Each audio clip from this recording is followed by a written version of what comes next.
Terrorist attack in the Pulse nightclub was just the first wave on American shores. I'll tell you a little bit about where I come from. In London, it's a city I don't really recognize anymore, mainly because you walk down the streets and every other woman seems to be dressed like this. Not looking quite so attractive, obviously, but it's a very worrisome thing to me. What's at stake here is nothing less than the future of Western civilization. Everywhere in America you can see the signs that this is beginning to happen. Some of you will be aware that I've been banned at a number of schools in the UK. They're not interested in having me talk about conservatism, but they're happy to have a preacher named Hamza Sodagar.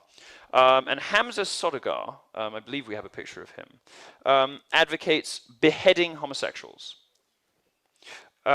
Beheading gays is perfectly fine, but what I've said on the stage to you this evening is beyond the pale. Remember that in Orlando, Omar Mateen went to a mosque in north, about 45 minutes north, somewhere called Stanford, I think. A guy there used to speak there, said that the compassionate thing to do in America was to kill all gays. This is happening in Orlando, in Florida. Anyway, this guy, amazingly, didn't travel to the UK from Saudi Arabia. He came from Kentucky. Not, you would think, a hotbed of Islamic radicalism. But it just goes to show that this is everywhere. Now, some gays and lesbians in the US consider Christians and right-wingers to be their enemies. Well, I don't. I think Christians and conservatives are our great hope.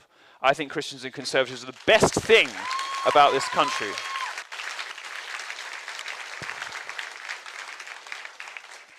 The queers who think that are fucking idiots. To illustrate what I mean, here are some things that Christians don't like very much about gays. They don't want gay lifestyles shoved down the... Sorry, excuse the phrasing.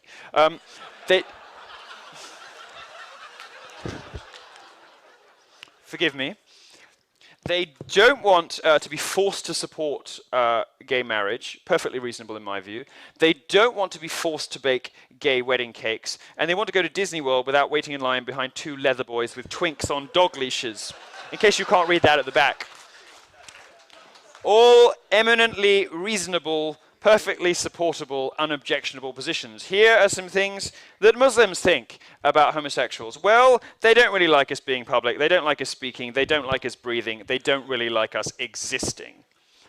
I think it's clear who the real bad guys are in this trifecta, and I encourage you to consider the ramifications of having somebody in the White House who not only takes tens of millions of dollars from Saudi Arabia, with all of the oppression of women and murder of homosexuals that goes on there, but who endlessly mollycoddles and panders to Islam, who's rug-munching number 2, Huma Abedin, with innumerable links to very deeply unpleasant Islamist people and material.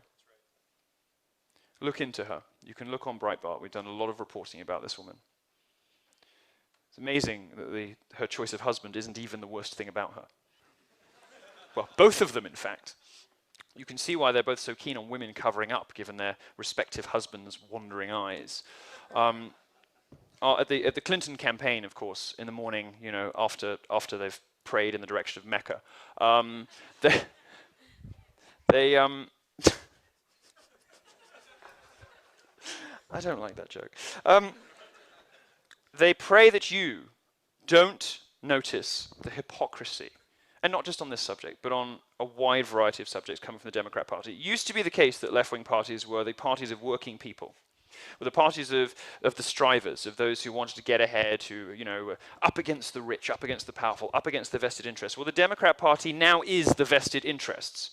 Look at the Republican Party and look who is leading it at this election. The Democrat Party has become the bad guys. They've become the establishment. They've become the overweening authoritarian overseers.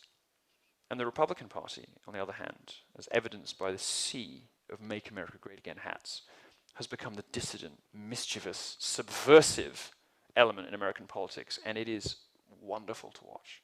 It's wonderful to watch.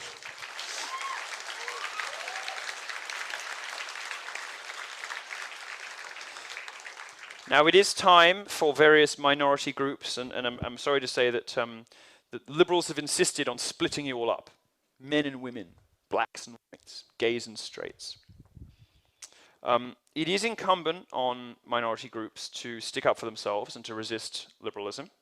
For the gay community, for instance, to take up arms in order to defend itself from further Muslim attacks.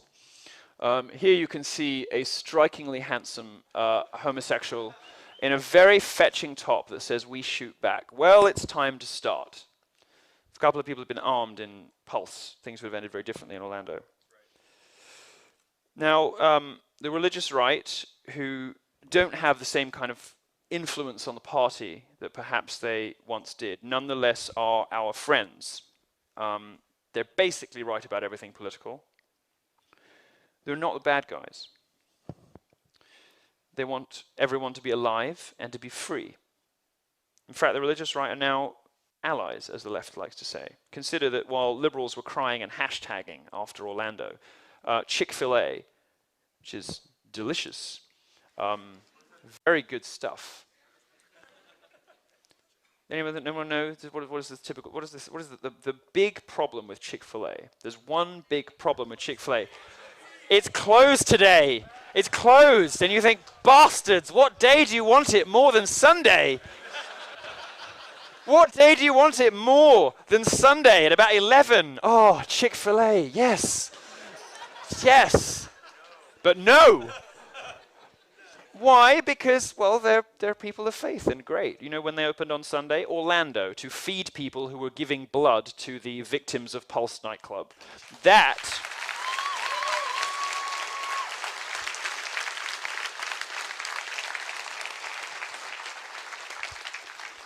is an example of kindness, compassion, mercy, and tolerance, all of the things the left claims that it stands for, in action, versus the mean, vindictive sociopathy of the social justice feminist left, which you, of course, have all experienced on campus, and which gave us all such trouble at the last event and in the run-up to this one.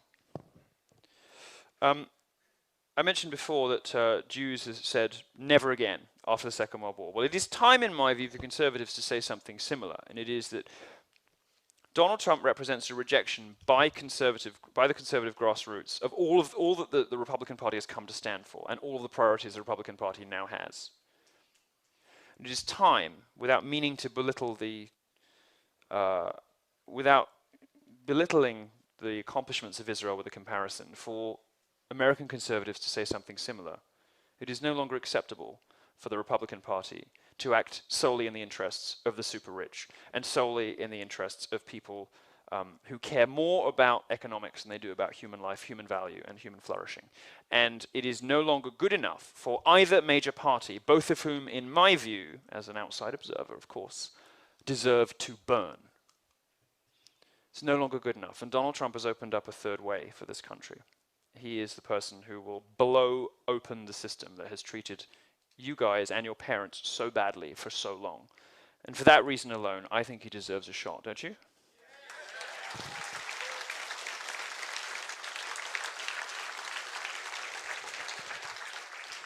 The media in Silicon Valley are colluding to give the impression that Trump is finished. By no means is this the case. They don't want to talk about any of the awful things that Hillary's been up to. They don't want to talk about any of the problems the country faces. They just want to talk about being grabbed by the pussy.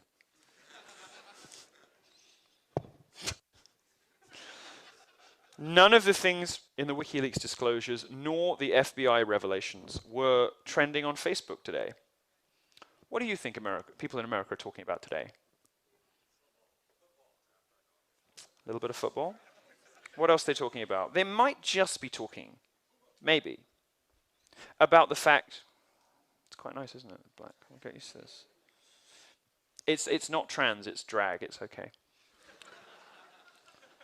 They might just be talking today, out there in this country, about the fact that the woman running for president, who we are instructed, we are informed by the establishment, the woman running for president is the subject of an FBI investigation. She could be in prison rather than the White House, and let's hope she is.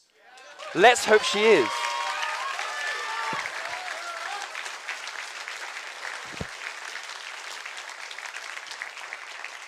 The massed ranks of the lying media establishment, the rigged electoral infrastructure are all telling you that Trump can't do it. Well, they're going to get very bloody noses at this election, I hope. And if they do, it will be thanks to people like you. And if they do, the Supreme Court will be safe, the First Amendment will be safe, the Second Amendment will be safe. And whatever you think of Donald Trump, I happen to think he's wonderful. But whatever you think of Donald Trump, the greatest threat, not just to America, but to Western civilization, will have been averted. Israel will be safe. Your freedom of speech will be safe. And your guns will be safe. For that reason, I very much hope you join me in casting, well, I can't cast a vote, of course, because you won't. I'm just a visitor. But I hope you join me at least in expressing the sentiment, and you people can vote.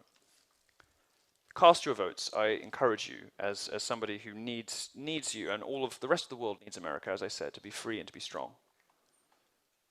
Cast your vote in favor of somebody, and encourage everybody who can to cast their votes in favor of somebody who can avert that catastrophe and annoy all the right people while he does it. Thank you very much. Yeah.